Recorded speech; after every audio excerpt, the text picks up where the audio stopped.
People think the dead stop keeping promises when they're buried. They don't. Sometimes they're the reason the living never stop.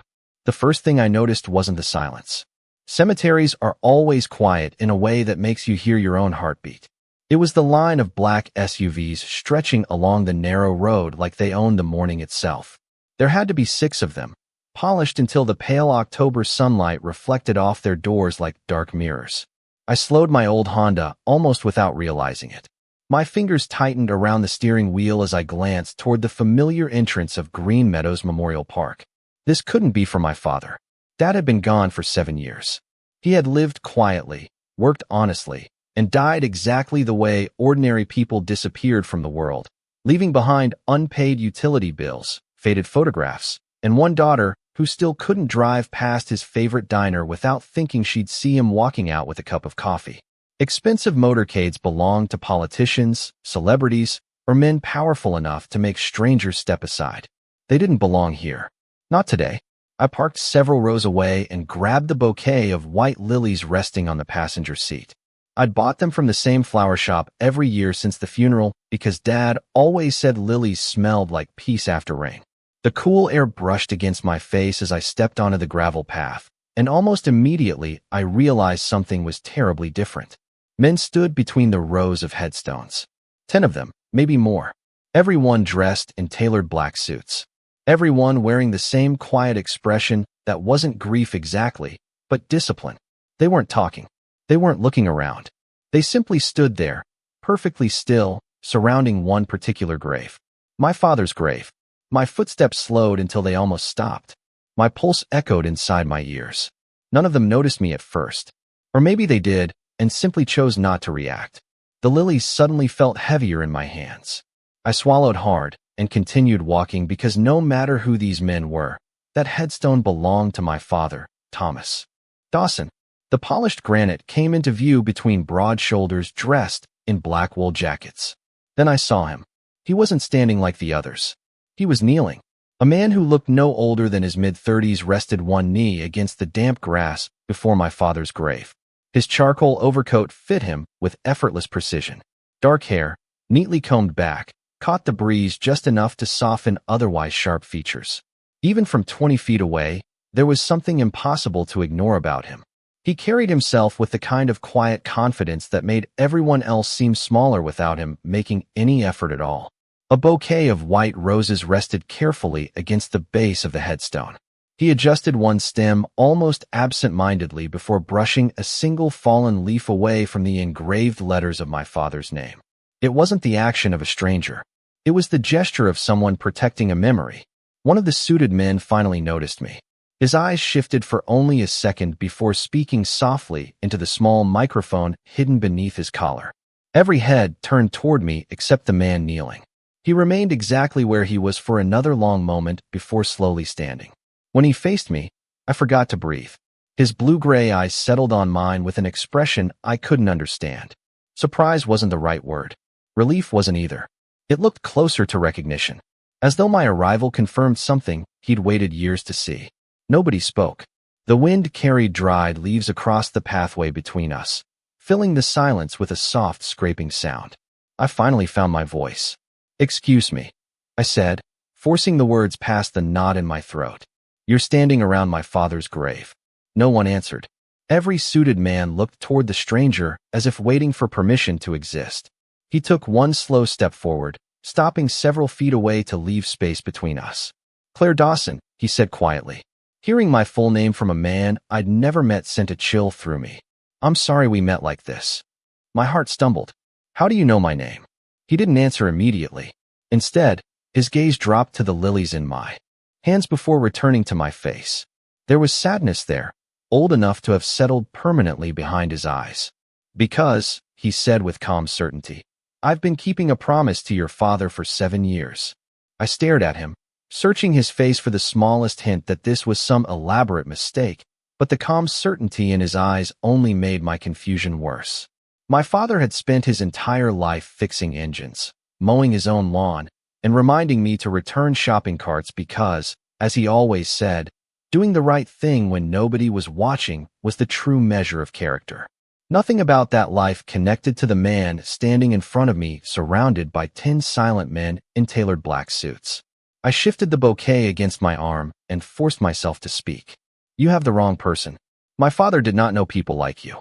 The faintest smile touched the corner of his mouth, but it never reached his eyes. Your father knew exactly who I was. The words settled over the cemetery with uncomfortable weight. No, I answered immediately. You did not know him.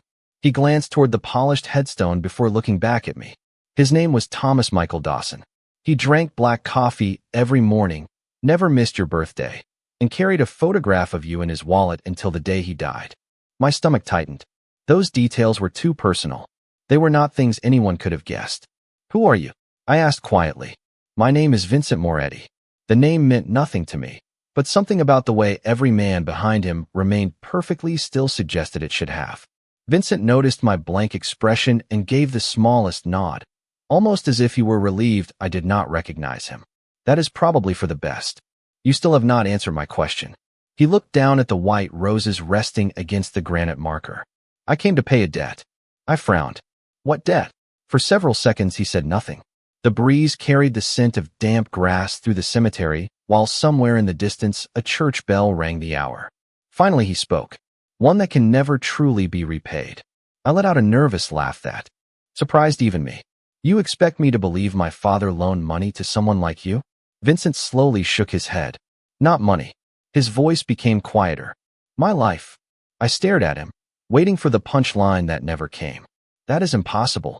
I understand why you think that. No, you do not understand. I felt frustration replacing fear. My father never traveled. He never talked about dangerous people. He barely left the county except to take me camping every summer. You are describing someone else. Vincent listened without interrupting. When I finished, he folded his hands in front of him and looked toward the rows of headstones stretching across the hillside. The greatest thing your father ever accomplished was convincing you that he was ordinary. My heart skipped. Stop talking about him like you knew everything. I did not know everything, he admitted. But I knew enough to owe him every year that I have lived since. His honesty caught me off guard. There was no arrogance in his voice. No attempt to impress me. Only regret. One of the suited men quietly approached from behind him, holding a small black umbrella even though the sky remained clear. Vincent dismissed him with a slight wave before the man stepped back into position without saying a word. The discipline among them felt almost unreal. 7 years, Vincent continued. Every October 15th, I come here before sunrise. I bring fresh flowers. I clean the stone myself. Then I leave before anyone arrives. I looked down. The engraved letters on my father's headstone were spotless. Even the small bronze vase had been polished. I had assumed the cemetery maintenance crew had done it. That was you. He nodded once. Why? My voice barely rose above a whisper. Because promises deserve consistency. I felt my throat tighten. Dad had always believed consistency mattered more than grand gestures. He used to tell me that showing up every day built a life worth remembering. Somehow this stranger knew that without ever saying it aloud. You are lying, I said, though the words sounded less convincing than before. Vincent reached inside his overcoat slowly enough that none of the men around us reacted. He removed an old leather wallet worn soft at the edges. From inside, he carefully unfolded a faded receipt from a neighborhood hardware store. The paper had yellowed with age, its corners creased from years of being carried. He handed it toward me. Your father gave me this the day we met. I looked at the back of the receipt. Written in familiar blue ink were 6 words that stole the air from my lungs. The handwriting belonged to my father. I would have recognized it anywhere. It simply read, "Do not waste the life you were given." My hands began to tremble as I traced the faded letters with my fingertips. Dad had written that sentence hundreds of times inside birthday cards, lunch notes, and graduation gifts. It was his favorite reminder. Nobody outside our family should have known those words existed. I slowly looked back at Vincent, and for the first time since arriving at the cemetery, I realized he was not asking me to believe him. He was waiting for me to discover that my father had left behind a story I had never even imagined. My fingers refused to let go of the faded receipt.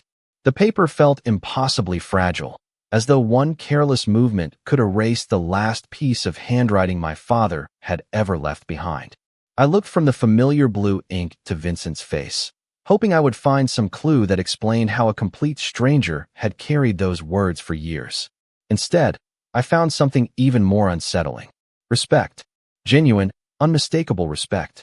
He was not looking at me like a man trying to prove himself right. He was looking at me the way people stand inside old churches, careful not to disturb something sacred. I folded the receipt as gently as I could and handed it back. Where did you get that? My voice sounded smaller than I intended. Vincent accepted it without immediately putting it away. Your father wrote it while we were sitting on the tailgate of his pickup truck. I frowned. He hated writing on receipts. A faint smile crossed Vincent's face. He complained about that for 5 full minutes. Said decent people deserved real stationery. Against my will, I almost smiled. That sounded exactly like Dad. He believed grocery lists belonged on notepads instead of napkins and birthday wishes belonged in handwritten cards instead of text messages. Tiny habits. Ordinary habits. Habits nobody outside our family should have known. The realization settled heavily inside my chest. If everything you are saying is true, I whispered, why did he never tell me about you? Vincent slipped the receipt back into his wallet with deliberate care. Because he promised someone he never would. Who? He held my gaze for several long seconds before answering. Me. Confusion rushed back all at once. None of this makes sense. I know. Then help me understand. He looked toward the line of maple trees surrounding the cemetery as leaves drifted slowly across the grass. Not today. My patience disappeared. You cannot show up at my father's grave with 10 men in black suits, tell me he saved your life, prove you knew him, and then decide I do not deserve answers. None of the men behind him reacted, but I noticed several quietly watching the conversation with careful attention. Vincent remained perfectly calm. You deserve every answer. Then give them to me. He inhaled slowly before reaching into the inside pocket of his overcoat once more. This time he removed a small brass key attached to an old leather tag. The edges had darkened with age, and one corner of the tag had cracked from years of use. He turned it over in his palm before holding it toward me. Has your father ever mentioned a green metal toolbox? I blinked. The one in our garage. Yes. He never let anyone touch it. Did he ever explain why? I slowly shook my head. The toolbox had sat on the highest shelf for as long as I could remember. Dad cleaned it every few months, but never opened it in front of me. Whenever I asked about it, he smiled and changed the subject. After he passed away, I had tried lifting it down myself, only to discover it was locked. I had searched every drawer in the house for the key without success before eventually giving up. You have the key, I said quietly. Vincent nodded once. Your father asked me to keep it until the day you were ready. Ready for what? To know who he really was. My heartbeat became impossible to ignore. He was my father. Yes. Vincent's answer came without hesitation. A wonderful father. He paused before continuing. But that was not the whole story. A cold breeze swept through the cemetery, carrying the scent of fallen leaves and damp earth. Suddenly, every memory I had of Dad seemed to shift ever so slightly. The weekends when he disappeared for a few hours and always claimed he had gone fishing, even though he never brought home a single fish. The locked toolbox. The occasional phone calls he took outside where I could not hear him. The careful way he always checked the front door before bedtime. At the time, they had felt like harmless quirks. Now they formed pieces of a picture I could not quite see. What is inside the toolbox? I asked. Vincent's expression softened. That answer belongs to your father, not me. You expect me to believe he planned this? I know he did. I stared at him. How? His eyes drifted briefly toward the headstone. Because the last conversation we ever had was about you. My throat tightened. What did he say? Vincent looked almost reluctant to repeat the words. He told me that one day you would come looking for the truth, even if you insisted you never wanted to find it. My breath caught. Dad used to tell me that curiosity always outran fear. I had laughed whenever he said it. Standing there beneath the pale autumn sky, I finally understood he had not been talking about childhood questions or school projects. He had been preparing me for something he knew he would never live long enough to explain.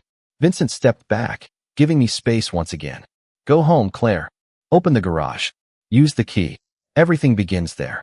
Before I could ask another question, he placed a single respectful hand against the top of my father's headstone, lowered his head for one quiet moment, and turned away. The men in black suits moved with him in perfect silence, leaving nothing behind except white roses, unanswered questions, and a small brass key resting unexpectedly in the palm of my trembling hand. The drive home felt twice as long as it usually did. Every red light seemed to last forever, and every familiar street suddenly looked unfamiliar, as though the city itself had quietly changed while I stood in the cemetery. The brass key rested in the cup holder beside me, catching flashes of afternoon sunlight every time my car turned a corner. I kept glancing at it, half expecting it to disappear. Dad had always laughed whenever I misplaced my house keys, teasing that one day I would lose something truly important. Somehow he had managed to hide the one key that mattered most for 7 years.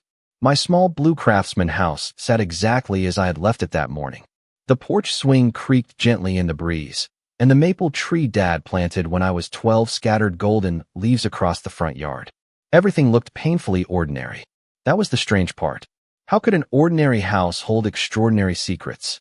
I unlocked the front door, stepped inside, and paused automatically. The faint scent of cedar and old books still lingered despite the years. I had repainted the walls, replaced the living room furniture, even remodeled the kitchen after Dad passed away, yet pieces of him refused to leave.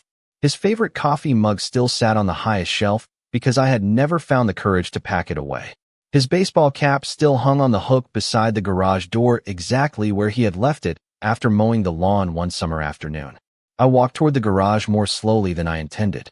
The narrow hallway suddenly felt heavier with every step. The old workbench stood beneath the window exactly as it always had, covered with neatly arranged screwdrivers, socket wrenches, and coffee cans filled with carefully labeled bolts. Dad believed every tool deserved its own place. I smiled despite everything. Some habits never stopped comforting you. Then my eyes found the green metal toolbox. It sat on the top shelf beneath a thin layer of dust, exactly where I had last seen it years ago. I dragged over the old wooden step stool Dad built when I was 8 because I wanted to help wash his truck. It creaked beneath my weight exactly as it always had. I reached up, wrapped both hands around the toolbox, and carefully lowered it onto the workbench. It was heavier than I remembered. My fingertips traced the chipped green paint along the lid. There were scratches near one corner I recognized immediately. I had made them accidentally with a bicycle pedal when I was 10. Dad had laughed instead of getting angry. He said scars gave honest things character. My eyes drifted toward the small brass lock. For 7 years it had remained closed. I picked up the key Vincent had given me and hesitated. Opening it somehow felt like saying goodbye to the father I thought I knew. But leaving it locked meant pretending nothing had changed, and I knew that was no longer possible. The key slid smoothly into the lock. One quiet click echoed through the garage. I lifted the lid slowly. Inside were no stacks of cash, no weapons, and no hidden fortune. Instead, I found something infinitely more personal. A bundle of letters tied together with faded blue ribbon rested neatly on top. Beneath them sat several old photographs, a leather journal worn at the edges, and a small wooden box about the size of a cigar case. Everything had been arranged with remarkable care, as though Dad expected someone to open it one day and wanted the first impression to matter. My hands reached for the photographs first. The top picture showed a younger version of my father standing beside an old pickup truck, smiling with grease on his hands exactly as I remembered him. But someone stood next to him. A teenage boy no older than 16. Dark hair, thin frame, serious blue-gray eyes. Even after all these years, there was no mistaking the face. Vincent. He looked younger, almost fragile compared to the composed man I had met that morning, but it was unquestionably him. I turned the photograph over. In Dad's familiar handwriting were 5 simple words. Family is chosen every day. My chest tightened. I picked up another photograph. This one showed the same garage where I stood now. Dad held a wrench while the teenage Vincent leaned over an engine, both of them smiling at something outside the frame. Another picture showed them sitting on the porch steps sharing hamburgers wrapped in paper from the local diner that closed years ago. Another showed them fishing beside a quiet lake. There was no fear, no formality. They looked like family. My mind struggled to connect those images with the powerful man surrounded by silent security at the cemetery. The leather journal rested beneath the photographs. I opened the cover carefully. The first page contained only one sentence written in my father's unmistakable handwriting. If you are reading this, Claire, then Vincent finally broke his promise to me. which means he believed you were strong enough to carry the truth. Tears blurred the words before I reached the second line. Dad had known this moment would come. He had planned every detail years before. My heartbeat echoed through the quiet garage as I turned the page. Knowing the story I had believed my entire life had already begun to disappear. I lowered myself onto the old wooden stool because my legs no longer trusted me to stand. The journal rested open across my knees while late afternoon sunlight spilled through the garage window, painting narrow bands of gold across the worn pages. Dad's handwriting had not changed. Every letter leaned slightly to the right, neat without trying too hard, exactly the way he had written birthday cards and grocery lists for as long as I could remember. I took a slow breath and continued reading. Claire, if you reach this page, then I am sorry I could not tell you these things myself. I wanted your childhood to belong only to you. Children deserve scraped knees, school plays, and ice cream on hot Saturdays. They do not deserve the weight of old promises. I smiled through the tears. That sounded like him. Dad believed adults existed to carry burdens so children could grow without them. I turned the page. 20 years ago, I met a frightened young man who believed the world had already decided who he would become. He had nobody he trusted and nowhere he believed he belonged. He did not need someone to rescue him. He needed someone to remind him that one kind decision could change the direction of an entire life. I paused and looked again at the photographs scattered across the workbench. The teenager standing beside my father no longer looked mysterious. He looked lonely. There was a difference I had completely missed before. I continued reading. You will hear many stories about Vincent if you have not already. Some will be true. Many will not. People often confuse influence with character because they only notice what someone owns instead of what they carry inside. Judge him by the promises he keeps, not by the rumors other people repeat. I leaned back against the workbench, trying to process those words. Dad had never spoken carelessly about anyone. If he trusted someone, it was because they had earned it over years, not days.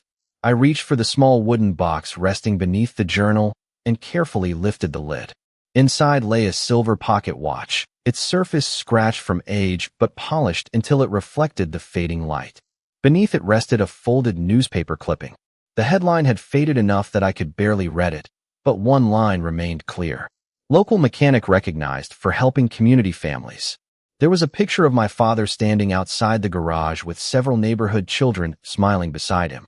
Nothing unusual, nothing extraordinary, until I noticed the teenage Vincent standing quietly in the background near the open garage door. He had not even looked toward the camera. He had been watching my father instead. The realization tightened something inside my chest. Dad had never mentioned the photograph because he had never wanted me asking questions. I unfolded another sheet tucked beneath the newspaper. This one was newer. It was addressed simply to Vincent. My curiosity won. The envelope had already been opened years before, and I carefully removed the single page inside. Vincent, if you are reading this after I am gone, then you ignored my first request and stayed away from my funeral. Thank you. Claire deserved one peaceful day to remember her father without wondering why strangers filled the church. Keep your distance until she is ready. Do not tell her about me before then. Let her build a life that belongs to her instead of my past. But when the time comes, do not let her face the truth alone. You owe me nothing except that promise. My eyes filled again. Vincent had not ignored my father. He had obeyed him.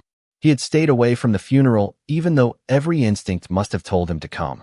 7 years later, he had appeared only because Dad had decided, long before his death, that the time would eventually be right. I folded the letter carefully and returned it to the envelope.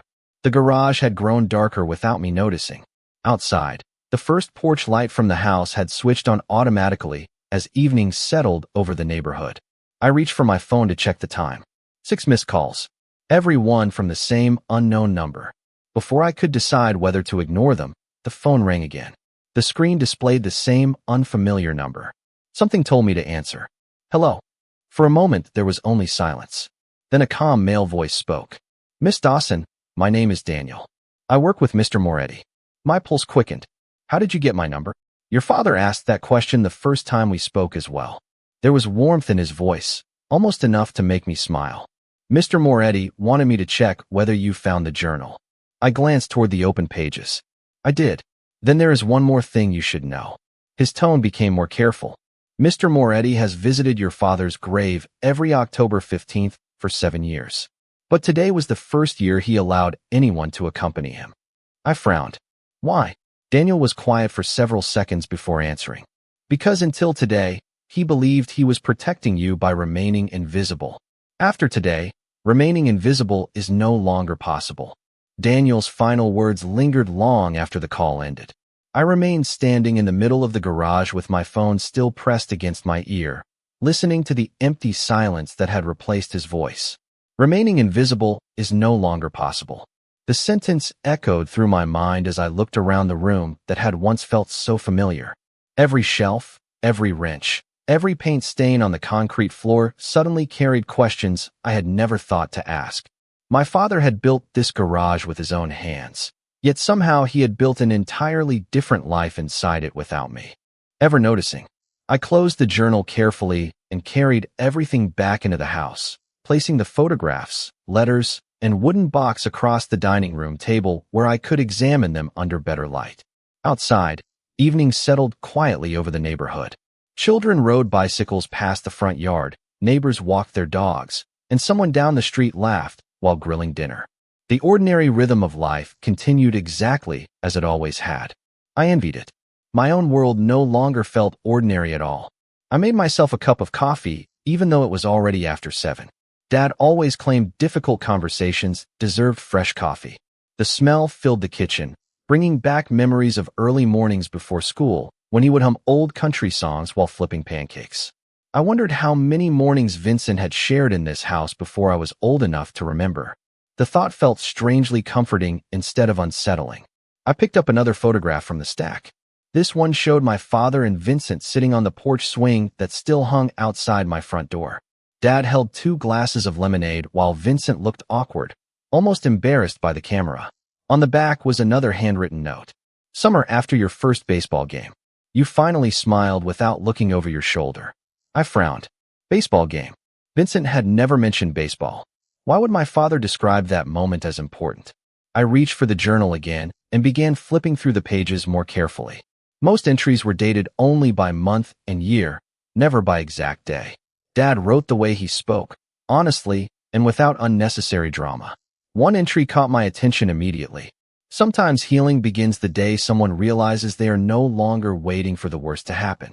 Today, Vincent watched an entire baseball game without checking every person who walked behind him. That may not sound remarkable to anyone else, but I think it was the first afternoon he truly believed tomorrow might exist. I read the sentence twice. Dad had not been teaching Vincent how to repair engines. He had been teaching him how to trust life again. Hey, knock at the front door pulled me from the journal. It was gentle, almost hesitant. I glanced at the clock. 7:38.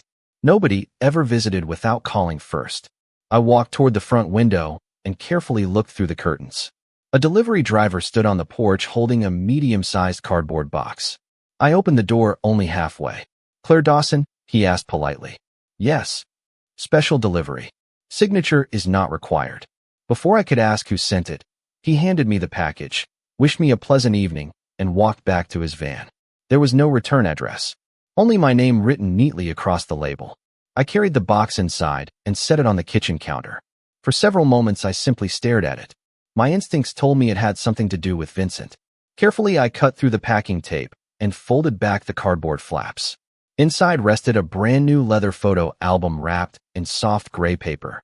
A small envelope sat on top. I opened it first.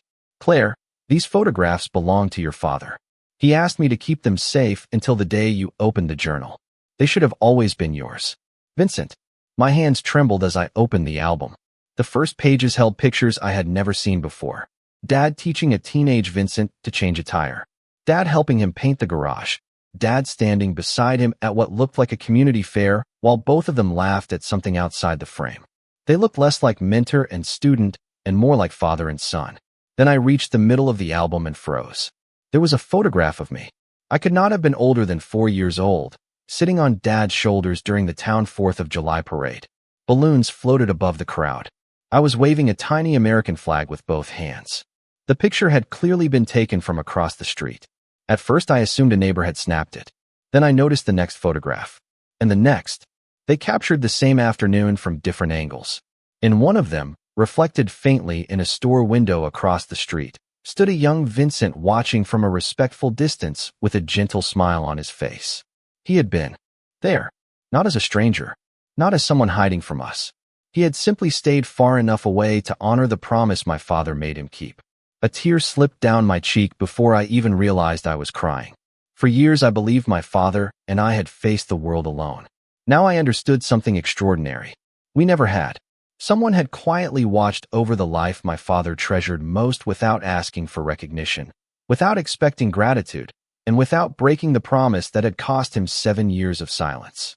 I barely slept that night. Every time I closed my eyes, I saw my father laughing beside a younger Vincent, smiling with the easy confidence of a man who believed kindness was never wasted. By sunrise, I had already read the journal 3 more times, hoping another hidden meaning would reveal itself between the lines. Instead, one sentence continued pulling at my thoughts. Judge him by the promises he keeps, not by the rumors other people repeat. I carried my coffee onto the front porch just as the neighborhood began waking up. Sprinklers clicked rhythmically across freshly cut lawns. A school bus stopped at the corner while children hurried aboard with oversized backpacks. Everything looked comfortingly normal until I noticed the black sedan parked across the street. It was not flashy. It blended into the morning traffic almost perfectly, but it had been there yesterday when I returned from the cemetery. I was suddenly certain of it. The windows were tinted just enough that I could not see inside. I told myself it was probably a neighbor's visitor, yet something inside me refused to believe the coincidence. I stepped back into the house and walked upstairs to the bedroom window overlooking the street. The sedan remained exactly where it had been. 5 minutes passed, then 10. It never moved.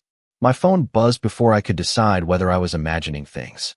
An unfamiliar number appeared on the screen again. I answered almost immediately. Claire. It was Vincent. His voice sounded calm, but there was an alertness beneath it that had not been there at the cemetery. Yes. Are you at home? I hesitated. How did you know? Please answer. The question. Yes. There was a brief silence. Do not leave your house for the next 30 minutes. My heart began to pound. Vincent, what is happening? Nothing has happened. He chose his words carefully. I would like to keep it that way. I walked back toward the window and looked at the sedan again. There is a black car across the street. I know. Is it yours? No. The single word sent a chill through me. Should I call the police? Not yet. Then tell me what is going on. I heard him exhale quietly. Your father believed that truth changes people. He also believed that sometimes other people notice the change before you do. I do not understand. You opened the journal yesterday. Yes. And someone else knows you opened it.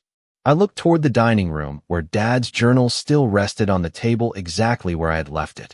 How could anyone possibly know that? Because your father planned for this day very carefully. His answer only created more questions. Vincent, are you watching my house? No. Then how do you know about the car? Because someone called Daniel 15 minutes ago after recognizing you at the cemetery yesterday. My pulse quickened. Recognizing me? Most people forgot Thomas Dawson years ago. A few never did. I wrapped one arm around myself as a cool breeze slipped through the open window. Are they dangerous? Vincent did not answer immediately. They are curious. That does not make me feel better. It was not meant to. I almost laughed despite my nerves. The honesty in his voice reminded me strangely of Dad. Neither man believed false reassurance accomplished anything. Listen carefully, Vincent continued. You are safe. I intend to keep it that way. But I also promised your father that I would never make decisions about your life without your consent. What does that mean? It means I am asking instead of telling. I waited. Will you allow me to explain everything in person? I looked again toward the black sedan. It had not moved an inch. Where? Not at my office. Why not? Because your father would never forgive me if our first real conversation happened somewhere that made you uncomfortable. A small smile appeared despite everything. Even now he was thinking about what Dad would have wanted. There is a diner on Maple Street, he said. The one with the blue sign. My eyes widened. Dad took me there every Saturday. I know. How? There was warmth in his voice now. Because I paid for your pancakes more times than you will ever believe. I blinked in disbelief. What? Always anonymously. Your father hated accepting favors, so the owner and I reached an arrangement years ago. I could almost hear Dad arguing with the cashier every time someone insisted his breakfast had already been covered. He always blamed accounting mistakes. The memory made my eyes sting again. 11 o'clock, Vincent said gently. Only if you choose to come. If you decide not to, I will respect that decision exactly as I respected every promise your father asked me to keep. The line went quiet for a moment before he added one final sentence. Claire, your father spent 20 years teaching me that protecting someone also means trusting them with the truth. I think it is finally time for me to prove that I learned the lesson. I spent the next 3 hours trying to convince myself not to go. I cleaned the kitchen twice, watered plants that did not need water, and reorganized books already arranged alphabetically. Every distraction lasted only a few minutes before my thoughts drifted back to the same question. What kind of man keeps a promise for 20 years without asking for anything in return? At 10:30, I finally gave up pretending I could stay home. I slipped Dad's journal into my canvas tote bag, locked the front door, and drove toward Maple Street. The familiar blue sign appeared long before the diner itself. Dawson's Family Grill had survived changing neighborhoods, changing owners, and changing generations without changing much else. The faded booths still lined the windows. The bell above the entrance still chimed with the same cheerful sound I remembered from childhood. The smell of fresh coffee and maple syrup wrapped around me the moment I stepped inside. For one impossible second, I expected to see Dad sitting in our usual booth, reading the sports section while waiting for me to decide between pancakes and French toast. Instead, I saw Vincent. He sat alone near the back window wearing a dark navy sweater beneath a simple charcoal jacket instead of the tailored overcoat from the cemetery. No security surrounded him. No black SUVs lined the parking lot. If I had passed him on the sidewalk, I might have assumed he was another businessman taking an early lunch. He stood as I approached the table, not because he wanted to impress me, but because my father had taught him to stand whenever a lady joined him. I recognized the habit immediately. Dad had done the same thing every single day of my life. Thank you for coming, Vincent said quietly. I almost did not. I expected that. A waitress appeared before either of us reached for the menus. She smiled warmly at Vincent. The usual? He returned the smile with surprising familiarity. Please. She looked at me next. And for you. Before I could answer, she laughed softly. Actually, never mind. Blueberry pancakes with extra butter and hot chocolate, right? I stared at her. How did you know that? Her smile faded into gentle confusion. Honey, you have been ordering that since you were little. She glanced at Vincent. He always made sure we had fresh blueberries waiting every Saturday morning. My eyes moved slowly toward him. He looked almost embarrassed. Your father believed routines mattered. The waitress nodded with a knowing smile before walking away. I remained silent until she disappeared behind the counter. You really paid for breakfast all those years? Vincent folded his hands around his coffee mug. Your father never accepted help for himself. He only accepted kindness when he believed it protected your happiness. I looked around the diner. Every corner held another memory. Dad helping me color on paper placemats, teaching me how to calculate tips, pretending the jukebox played better music whenever I chose the songs. Were you here often? I asked. Vincent looked toward the front window where sunlight reflected across the glass. Almost every Saturday. I never saw you. You were not supposed to. Why? He smiled sadly. Because your father insisted those mornings belonged to you. The pancakes arrived, filling the air with the familiar scent of warm butter and vanilla. I barely noticed them. Tell me about the first day you met him, I whispered. Vincent rested his coffee cup on the table before answering. I was 16, angry at the world. I believed everyone wanted something from me. He paused, searching for the right words. My car broke down less than a mile from his garage. I almost laughed. That sounds exactly like Dad. Every lost traveler somehow ended up at his shop. Vincent nodded. I expected him to hand me a bill I could not afford.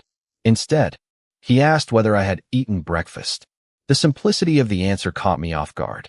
Vincent continued quietly. He repaired the car, fed me lunch, and spent half the afternoon explaining why changing my own oil would save money in the long run.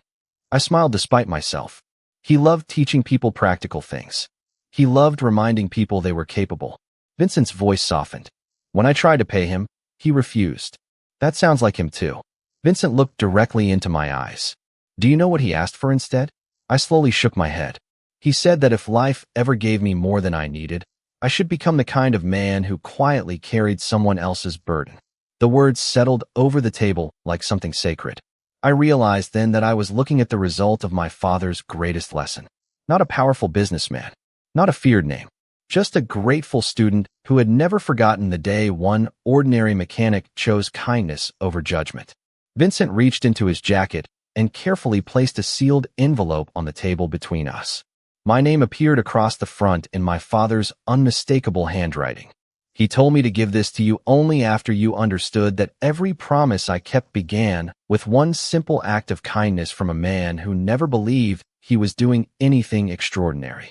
My hands rested on the envelope for several long seconds before I found the courage to break the seal. The paper inside carried the same familiar scent of cedar that seemed to follow everything my father had ever touched. I unfolded it carefully, already recognizing the steady rhythm of his handwriting before I read the first sentence. Dear Claire, if Vincent has finally placed this letter in your hands, then two things happened exactly as I hoped. First, you were brave enough to search for the truth instead of running from it. Second, he was finally wise enough to believe you deserved it. I smiled through tears I no longer tried to hide. Across the table, Vincent quietly looked out the diner window, giving me the privacy to hear my father's voice one last time. My sweet girl, there is something I need you to understand before you judge either of us. People spend too much of their lives asking whether someone deserves a second chance. I learned a better question a long time ago. What happens if nobody offers one? The world changes because ordinary people decide not to give up on each other. That is all kindness has ever been. I paused, swallowing the lump in my throat before continuing. When Vincent walked into my garage all those years ago, he did not need money. He did not need another lecture. He needed one person to believe he could become someone different tomorrow than he had been yesterday. I simply treated him the way I hoped someone would treat you if you were ever frightened and alone. If he became a good man afterward, that was his decision, not my accomplishment. I lowered the letter for a moment and looked toward Vincent. He had not moved. He still watched the sunlight dancing across the parking lot, patiently waiting until I finished reading. My father continued, you may hear stories about him for the rest of your life. Some will be unfair. Some may even be true. Remember this instead. Every human being carries chapters nobody else gets to read. Judge character by what someone quietly does when nobody is applauding. If Vincent is standing beside you today, then he has already kept every promise he ever made me. Trust actions more than rumors. The words settled deeply inside me. For the first time since walking into the cemetery, I realized my father had never been asking me to choose between believing him or believing Vincent. He had been teaching me how to recognize integrity wherever I found it. I reached the final page. There is one last favor I am asking from both of you. Do not let my garage become a museum of old memories. Fill it with life again. Teach someone a skill. Fix something that feels broken. Help people who cannot repay you. That little building gave me purpose because every engine I repaired reminded me that almost anything can run again if someone is patient enough to care for it. Human hearts are not so different. I folded the letter slowly, pressing it against my chest. Neither of us spoke for several moments. Finally, I looked at Vincent. He knew exactly who you would become. Vincent shook his head gently. No, he simply believed I could become better than I was. I smiled. That sounds like him. Vincent returned the smile, small and genuine. Every important decision I have made for the last 20 years began with one question. What question? He glanced toward the folded letter in my hands. What would Thomas Dawson tell me to do if he were standing here? Emotion caught in my throat before I could answer. Outside the diner window, life continued as it always had. Cars passed. Families laughed. The world never paused simply because someone discovered the truth about the past. Nearly a year later, I unlocked the old garage again. This time the green toolbox remained open on the workbench instead of hidden away. The walls had been repainted. New shelves held donated tools beside my father's originals. Every Saturday morning, teenagers from the neighborhood gathered there to learn basic auto repair, woodworking, and whatever practical skills volunteers wanted to teach. Nobody paid $1. That was exactly how Dad would have wanted it. Above the workbench hung a simple wooden sign with 6 familiar words painted in blue. Do not waste the life you were given. Every October 15th, I still visited my father's grave carrying white lilies. And every year, without fail, Another bouquet of white roses already rested beside the headstone. Vincent never arrived with a convoy anymore. Most years he came alone carrying only fresh flowers and quiet gratitude. We would stand together in comfortable silence, two lives forever connected by one ordinary mechanic who never believed his kindness had changed the world. But every time I looked at the people learning inside that little garage, every family helped without expecting anything in return, and every promise quietly honored long after it was made, I understood what my father had known all along. Some debts are never repaid with money. They are repaid by becoming the kind of person who gives someone else a reason to believe tomorrow can be better than today.